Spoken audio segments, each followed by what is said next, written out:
أشهد أن لا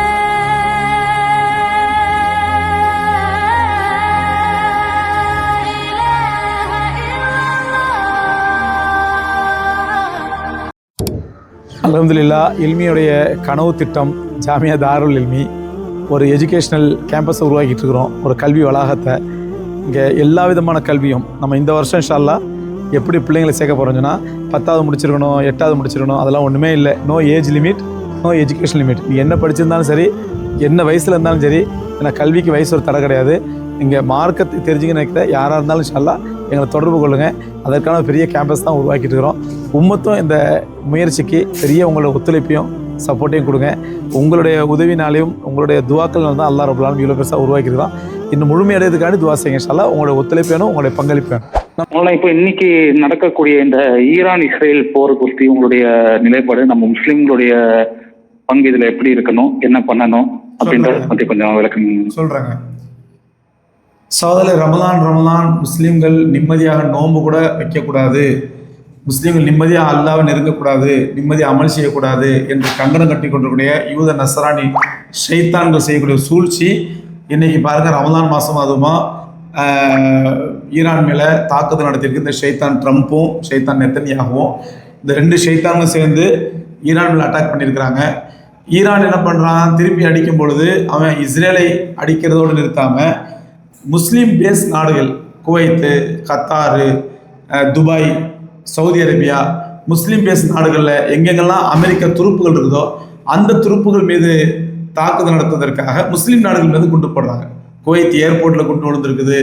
துபாயில் புர்ஜ் ஹலீஃபா பக்கத்தில் பாம் ஜுமேரால எல்லாம் முஸ்லீம் வசிக்கக்கூடிய பகுதி, அங்கே குண்டு விழுந்திருக்குது. இப்படி எல்லாம், அதாவது வேதனை என்னன்னு சொன்னால், ஒரு காஃபிருக்கும் முஸ்லீமுக்கும் நடக்கக்கூடிய போர் என்பதை தாண்டி ஒரு காஃபிர் முஸ்லீமுக்கு சண்டையை மூட்டி விட்டு வேடிக்கை பார்க்கலாம். இதில் ஒரு எவ்வளோ கேவலமான ஒரு மோசமான அரசியல் நடக்குதுங்கிறத நம்ம பார்த்தோம்னா, அதாவது அரபு நாடுகள், அது கத்தாராக இருக்கட்டும், குவைத்தாக இருக்கட்டும், துபாயாக இருக்கட்டும், சவுதி அரேபியாவாக இருக்கட்டும், இந்த அரபு நாடுகள் அல்லாஹ் ரப்பல் ஆலமீன் இவங்க என்றைக்கு தான் அல்லாஹ் ஹிதாயத்தை கொடுக்க போகிறேன்னு தெரியல. இவர்கள் செய்த இந்த நாசகார வேலை அமெரிக்கா துருப்புகளுக்கு தங்களுடைய சொந்த நாட்டில் இடம் கொடுத்தானுங்க. தங்களுடைய சொந்த நாட்டுக்குள்ளே, அரபு நாட்டுக்குள்ளே அமெரிக்கா துருப்புகளுக்கு இடம் கொடுத்தான். அதனுடைய விளைவு என்ன ஆகுது, இன்னைக்கு அந்த முஸ்லீம்களை ஈரானிய முஸ்லீம்களை அடிப்பதற்காக இங்கே அமெரிக்க துருப்புகளை பயன்படுத்துகிறான். அவன் என்ன பண்ணுறான், ஈரான் அமெரிக்காவை அடிக்க முடியல. அமெரிக்கா எவ்வளோ தூரத்தில் இருக்கான், அவன் அடிக்க முடியல. அவன் அடிப்பதற்கான என்ன பண்ணுறான் அப்படின்னு சொன்னால் முஸ்லீம் நாடுகள் மீது குண்டு தூக்கி போடுறான். ஏன்னா அமெரிக்க துருப்புகள் இங்கே தான் எங்களை அடிக்குது, அதில் நான் ஒன்று அடிக்கிறான். இதில் என்ன, இப்போ கத்தார் சொல்லியிருக்கிறான், எங்கள் நாட்டு மேலே 6 குண்டு விழுந்திருக்குது, அதில் நான் உன்னை திருப்பி அடிப்பேன். கத்தார் மேலே ஏன் 6 குண்டு விழுந்துச்சு, ஈரானுடைய குண்டு? நீ அமெரிக்காவுக்கு இப்போ ஜால்ரா போட்டுட்டு இருக்கிற, அமெரிக்காவுக்கு வால் பிடிக்கிற, அமெரிக்காவுக்கு ஷூ நக்கியாக இருக்கிற நீ இப்படி நக்கும் பொழுது உனக்கு பாதிப்பு வராமல் என்ன செய்யும்? இப்போ கத்தார் என்ன சொல்கிறான், நானும் ஈரான் அடிப்பேன் அப்படிங்கிறான். துபாய் மேலே விழுந்துருக்குது, துபாய் சொல்கிறான் நானும் ஈரான் அடிப்பேன் அப்படிங்கிறான். அப்போ எவ்வளோ பெரிய வேதனைன்னு சொன்ன சகோதரர்களே, ரமலான் மாதத்தில் முஸ்லீம்களை நிம்மதியாக அமல் செய்ய விடாமல், முஸ்லீம்களை நிம்மதியாக இபாதத் செய்ய விடாமல், அல்லாஹ்வோடு நெருங்கி அமல் செய்ய மாதத்திலே நிம்மதியை கெடுப்பதற்காக யூத நஸ்ரானிகள் செய்யக்கூடிய சூழ்ச்சிகள், இந்த சூழ்ச்சிகளை தங்களுக்கு தாங்களே தங்களுடைய கரங்களாலேயே முஸ்லிம் நாடுகள் அழிவை தேடிக்கொண்டன. இதுதான் உண்மை. தஹரல் ஃபசாது ஃபில் பர்ரி வல் பஹரி பிமா கஸபத் ஐதின் நாஸ். அல்லாஹ் சொல்றான், கடலிலும் திடலிலும் ஃபசாதுகள் உருவாகி போச்சு, குழப்பங்கள் உருவாகி போச்சு, ஃபித்னாக்கள் உருவாகி போச்சு, மக்களோட நிம்மதி கெட்டு போச்சு. எதனால்? பிமா கஸபத் ஐதின் நாஸ், மக்கள் தங்களுடைய கரங்களால் தேடிக்கொண்டதினால். இந்த இந்த இந்த அழிவு எதனால் ஏற்படுது? குவைத் தன்னுடைய கரங்களால் தேடிக்கொண்டதனால், துபாய் தன்னுடைய UAE தன்னுடைய கரங்களால் தேடிக்கொண்டது, ஷார்ஜா தன்னுடைய கரங்களால் தேடிக்கொண்டது, சவுதி தன்னுடைய கரங்களால் தேடிக்கொண்டது, கத்தார் தன்னுடைய கரங்களால், இதெல்லாம் தங்களுடைய கரங்களால். என்னைக்கு இவங்க யூதனுக்கு நசரானிக்கு அடிமையானாங்களோ தங்களுடைய அற்பமான இந்த உலக வாழ்க்கைக்காக. என்ன காரணம்? உலக வாழ்க்கை. இவனுடைய சொத்துக்களை கொண்டு போய் அமெரிக்கா நாட்டில் என்ன இன்வெஸ்ட் பண்ணி வச்சிருக்கான், கோடிக்கணக்கில் இன்வெஸ்ட் பண்ணி வச்சிருக்கான். அந்த இன்வெஸ்ட்மெண்ட் வீணாயிடக்கூடாது, தன்னுடைய சொத்து பறிபோயிடக்கூடாது, தன்னுடைய லாபம் பறிபோயிடக்கூடாது, தன்னுடைய துன்யா நிலைச்சிருக்கணும். அப்படி அற்பமான இந்த உலக வாழ்க்கைக்காக யூதர்களிடத்தில் நஸ்ரானிகளிடத்தில் அடிமைப்பட்டதன் விளைவு இன்னைக்கு முஸ்லீம்களுடைய சண்டை. இவன் ஈரான் அடிக்கிறான், ஈரான் முஸ்லீம் அடிக்கிறான். ஏவி விட்டு அமெரிக்கா நிம்மதியாக உட்காந்துருக்கான். ஒரு 2 பாம்பு இருந்து அமெரிக்காவுக்கு போகாதா?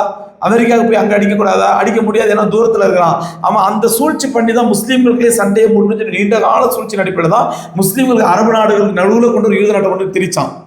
அரபு நாடுகள் மத்திய சுற்றி அரபு நாடுகள் இருக்கும் பொழுது இந்த பக்கம் லெபனான், இந்த பக்கம் சிரியா, இந்த பக்கம் எகிப்து, இந்த பக்கம் ஜோர்டான், சுற்றி அரபு நாடுகளை வச்சுட்டு நடுவில் கொண்டு வந்து ஈரானை கொண்டு வச்சான். நாளைக்கு தேவைன்னா அரபு நாடு அடிக்கிறதுன்னு ஒரு இடம் வேணும் அப்படின்னு சொல்லி. இப்போ அதுக்கெல்லாம் தேவையே இல்லாமல் அரபு நாடுகளே அடிப்பதற்கு இடம் கொடுத்துருச்சு. அரபு நாடுகளே அரபு நாடுகள் அடிக்கிறதுக்கு இடம் கொடுத்துருச்சு. சரி, இந்த ஹராமி இப்போ ட்ரம்ப்புக்கும் இந்த ஹராமி நெத்தன்யாவுக்கும் ஈரான் மேலே என்ன கோவம்? அவன் ஒருத்தான் இன்னைக்கு ஆண்மையோடு இருக்கிறான். அரபு நாடுகளில் அமெரிக்கா கட்டுப்படாத ஒரே ஆண்மையோடு இருக்கிற ஒருத்தன் தான். அணு ஆயுதம் சோதிக்காதன்னு சொன்னான். அதை நீ கேட்கறது யாருடான்டா? நீ அணு ஆயுதம் இல்லாமல் இருக்கியா? அமெரிக்காவில் அணு ஆயுதம் இல்லாமல் இருக்குதா? இஸ்ரேல் அணு ஆயுதம் இல்லாமல் இருக்கா?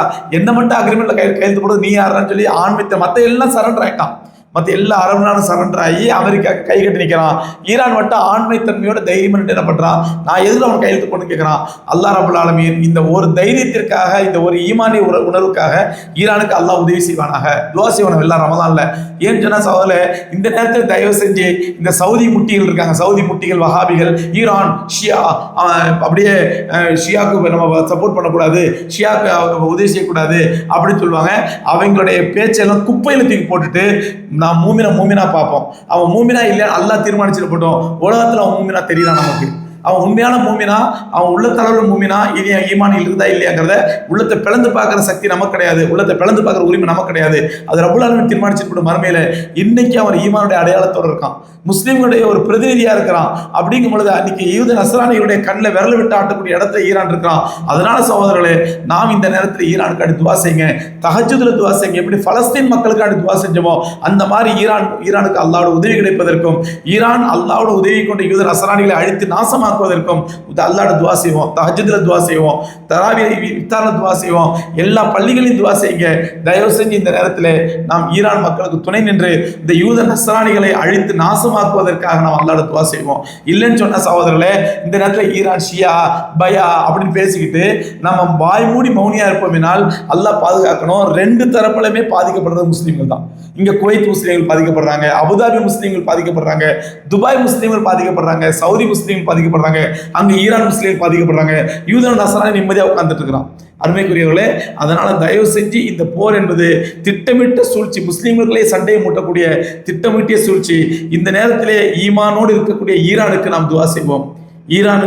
ஈமானோடு இருக்கக்கூடிய ஈரானுக்கு நாம் துஆ செய்வோம். இவங்களுக்கு நல்ல புத்திக்காண்டி துஆ செய்வோம். இந்த அரபுகளுக்கு அல்லாஹ் ஆண்மையை கொடுப்பதற்கும், தைரியத்தை கொடுப்பதற்கும், ஈமானிய உணர்வை கொடுப்பதற்கும், யூத நஸ்ரானிகளை எதிர்த்து நிற்க வேண்டும் என்ற ஒற்றுமையோடு இருப்பதற்கும் நாம் இந்த அரபு மக்களுக்காண்டி துஆ செய்வோம். அவல்ல ரஹ்மான் இந்த போர்க்களத்தை விட்டு பாதுகாப்பானாக. ஏன்னு சொன்னா இது பாருங்க, இப்ப ரமலான் மாசம் நிறைய ஆஜிகள் உம்ரால இருக்கிறாங்க, திரும்பி வரணும். அது மாதிரி இங்க இருந்து நிறைய உம்ராவுக்கு போறதுக்கு காத்திருக்கிறாங்க. உலகம் முழுவதும் இருந்தோம். எல்லா ஏர்போர்ட்களும் மூடப்படுது. ஏர்போர்ட்டுகளுக்கு பாதுகாப்பு இல்லை. எந்த ஏர்போர்ட்ல குண்டு விழுன்னு தெரியல, எத்தனை பேர் மௌத்தாவாங்கன்னு தெரியல. அது மட்டும் இல்ல, குடிசை 2 மாசத்துல ஹஜ்ஜி வருது. உலகளாவிய முஸ்லீம்கள் எல்லாரும் அரபு நாட்டை தூக்கி பயணிப்பாங்க. அந்தந்த ஏர்போர்ட்டுகள் மூடப்பட்டா முஸ்லீம்களுடைய உம்ரா ஹஜ்ஜி என்ன ஆகுறது? எவ்வளவு பெரிய பாதிப்பு ஏற்படும் இது அமல்கள்ல. அதனால சகோதரர்களே, நம்ம அல்லாஹ்ட்ட துஆ செய்வோம். இந்த போர் நிறுத்தப்பட வேண்டும். நிறுத்தப்படுவதற்கு முன்பாக இந்த யூத நஸ்ரானிகளுக்கு அமெரிக்காவுக்கு பெரிய அழிவு ஏற்படணும். அவன் நினைக்கிறான் ஈரான் குண்டு போட்டால் தானே எனக்கு அழிவு வரும், ஈரான் தான் குண்டு போட முடியாதுன்னு நினைக்கிறான். அல்லாஹ் நாடுனா ஈரான் குண்டு போட அவசியம் இல்லை. அபாபிலை வைத்து அல்லாஹ் குண்டு போடுவான் அமெரிக்கா மேல. அபாபிலே வைத்து அல்லாஹ் அமெரிக்காவை நாசமாக்குவான். மலக்குகளை வைத்து அல்லாஹ் நாசமாக்குவான். கலிபோர்னியாவில் தீப்பிடிச்சு எரிஞ்சு ஒரு ஊரே அழிஞ்சுது. அல்லாஹ் நாடுனா அந்த மாதிரி மறுபடியும் தீயை கொடுத்து அல்லாஹ் ரொம்ப நேரம் ஆகாது. அதனால அல்லாஹ் ரப்பல் ஆலமீன் இந்த யூத நஸ்ரானிகளுக்கு பெரிய படிப்பினை கொடுக்கட்டும். அந்த அடிக்கிற அடி இனிமே இஸ்லாத்தையோ முஸ்லீம்களையோ அவங்க தவறாகவோ அசிங்கமாகவோ தாக்குதலுக்குரியவர்களாக நினைக்கக்கூடாது. அதனால யூத நஸ்ரானிகளுக்கு அல்லாஹ் அடிப்பதற்கும் படிப்பினை கொடுப்பதற்கும் துஆ செய்வோம். ஈரானுக்கு நல்ல பலத்தை கொடுப்பதற்கும் இன்னும் தைரியத்துக்கும் துஆ செய்வோம். ஆகவே இந்த ரமலானில் நாம் செய்ய வேண்டியது முஸ்லீம்கள் செய்ய துஆ மட்டும்தான். துஆ செய்வோம். இந்த போர் நிறுத்தம் ஏற்படுவதற்கும் அமைதி நிலவுவதற்கும் மனப்பூர்வமாக துஆ செய்வோம். அது நம்ம இந்திய முஸ்லீம்கள் அதிகமாக துஆ செய்ய கடமைப்பட்டிருக்கிறோம். ஏன்னு சொன்னா இந்தியாவுடைய ஒரு பிரதமர் இந்த இறையாண்மையெல்லாம் தாண்டி இஸ்ரேல் பிரதமரை கட்டி பிடிச்சிட்டு வர்றான். அங்க போய் நின்று காசா மக்களை அழிச்சு ஒழிச்ச ஒரு ஹராமி போர் குற்றவாளி பல நாடுகள் அறிவிச்சிருக்கிறாங்க. எங்க நாட்டுக்குள்ள வந்து அரெஸ்ட் பண்ணிடுவேன் அப்படின்னு சொல்லி அறிவிக்கப்பட்ட அந்த பெஞ்சமின் நெத்தன்யாஹு என்ற ஒரு ஹராமியை, ஒரு ஹராத்துல பிறந்த ஒரு இப்லீஸை இந்த இப்லீஸ் போய் கட்டி பிடிச்சிட்டு வந்திருக்கான்னு சொன்னா இவன் எவ்வளவு மோசமான இப்லீஸா இருப்பான். இந்த ஹராமி எவ்வளவு மோசமான ஹராமியா இருப்பான். அதனால இந்த நேரத்தில் இந்திய முஸ்லிம்கள் நம்ம தைரியமா சொல்லுவோம், நாங்க ஈரானோட இருக்கிறோம், இஸ்ரேலுக்கு பத்வா செய்வோம், இஸ்ரேல் நாசமாக்கத்துக்கு அல்லாஹ் துவா செய்வோம், சத்தமா பத்வா செய்யுங்க. எல்லா சோசியல் மீடியாக்கள்லையும் சத்தமா பதிவுகள் போடுங்க. இஸ்ரேல் நாசமாகட்டும், அமெரிக்கா நாசமாகட்டும், அமெரிக்காவுடைய இந்த அட்டூழிய நாசமாகட்டும், அமெரிக்க மக்கள் பாதுகாப்பா இருக்கட்டும், பொதுமக்கள், அமெரிக்காவுடைய ஆட்சியாளர் நாசமாகட்டும், இஸ்ரேல் ஆட்சியாளர் நாசமாகட்டும் அப்படின்னு தைரியமா போடுங்க. தைரியமா நம்ம போடுவோம். ஏன்னா இந்த நேரத்தில் இந்திய ஆட்சியாளர்கள் இந்தியாவுடைய இறையாண்மைக்கு எதிராக, இதுகாலம் வரை பாதுகாக்கப்பட்ட இந்திய வெளியுறவு கொள்கைக்கு எதிராக இவன் அழிப்பது முஸ்லிம்களை, யார் நெத்தனியாக அழிக்கிறது யார, முஸ்லிம்களை என்ற ஒரே காரணத்திற்காக நெத்தனியாவோடு போய் கை கோக்குறான்னு சொன்னா அப்ப இவன் எவ்வளவு கேவலமான மனநிலையில் உள்ளவன். அதனால இந்த நேரத்தில் இந்திய முஸ்லிம்கள் இன்னும் ஸ்ட்ராங்கா சொல்லணும், வி வித் ஈரான், நாங்க ஈரானோட நிக்கிறோம், நாங்க ஈமானோட நிக்கிறோம், ஈரானோட நிக்கிறோம், நாங்க ஈரானுக்கு சப்போர்ட் பண்றோம் அப்படிங்கிற சப்போர்ட் பண்ணுங்க, பகிரங்கப்படுத்துங்க, சோசியல் மீடியாக்களில் வைரலாக்குங்க. அதே நேரத்தில் அல்லாட்ட கையேந்த மறந்துடாதீங்க. அல்லாட்ட 2 சொட்டு கண்ணீர் ஒடிங்க. இஃப்தார்ல சஹர்ல உட்காந்து 2 சொட்டு கண்ணீர் ஒடிங்க. ரப்பல் ஆலமீனே உலக முஸ்லீம்களை பாதுகாத்துறியா அல்லாஹ், உலக முஸ்லீம்களை இஸ்ஸத்தக்கூடிய அல்லாஹ், கண்ணியத்துக்கூடிய அல்லாஹ் துவா செய்வோம். இந்த ஈமானிய உணர்வோடு வாழ்வோம். இந்த ஈமானிய உணர்வோடு அல்லாஹ் ரப்பல் ஆலமீன் மறுமையிலே நாம் போகும்பொழுது கண்மணி நாயகம் ரசூலை கரீம் ஸல்லல்லாஹு அலைஹி வஸல்லம் நம்மை கட்டி அணைத்து ஆற தழுவி வரவேற்பார்கள். என்ற உம்மத்தியே நீதான் உண்மையான உம்மத்தி, நீதான் ஈமானிய உம்மத்தி என்று பெருமானார் ஸல்லல்லாஹு அலைஹி வஸல்லம் நமக்கான ஷஃபா செய்வாங்க. கட்டி தழுவி ஆற தழுவி நம்ம சொர்க்கத்துக்கு அழைப்பாங்க இன்ஷா அல்லாஹ். அப்படிப்பட்ட பாக்கியத்தை அல்லாஹ் நம்ம எல்லோருக்கும் தந்தருள்வானாக. வாஹிரு தஅவானா அல்ஹம்துலில்லாஹி ரப்பில் ஆலமீன்.